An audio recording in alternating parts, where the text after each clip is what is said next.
Well, let's speak to the Director of Open Europe, Henry Newman, who joins us on the line from London. Henry, good to talk to you. It's not startling news that they've agreed to move past this first phase. Everybody was expecting it. What do you want to see from the transition? Well, I think the key question is not really what we want to see from the transition, but what we want to see from the future relationship with the EU.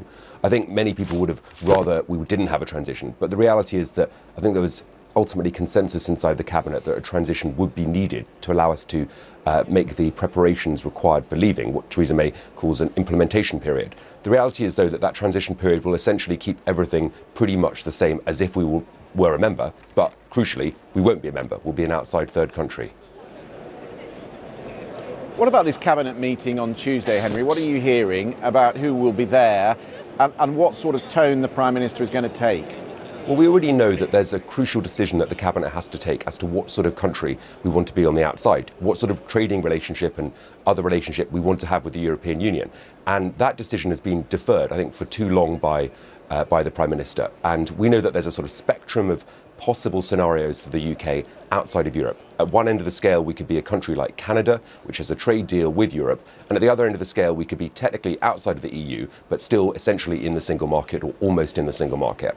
And I think we just need more clarity from the government as to where we land on that scale. And I think given that the government has been quite clear that they want to end free movement as we leave, and they want to end large budget contributions to the EU, and don't want to be under the jurisdiction of a court like the European Court, I think that pretty much makes the decision quite clear that we're going to end up a long way towards Canada. And it's helpful that some on the EU side now are also talking about a sort of Canada plus trade deal as the most likely option for the UK. We heard that from former European Commissioner over the last few days and from the Belgian Prime Minister yesterday.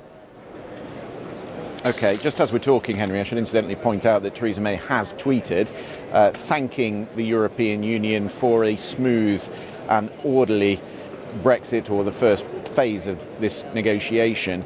So from what you were just saying, Henry, you're quite relaxed then, are you, about the way in which this negotiation is proceeding? There are some Brexiteers who are nervous that full alignment means the country's heading to a soft Brexit. It isn't really pulling away from the European Union.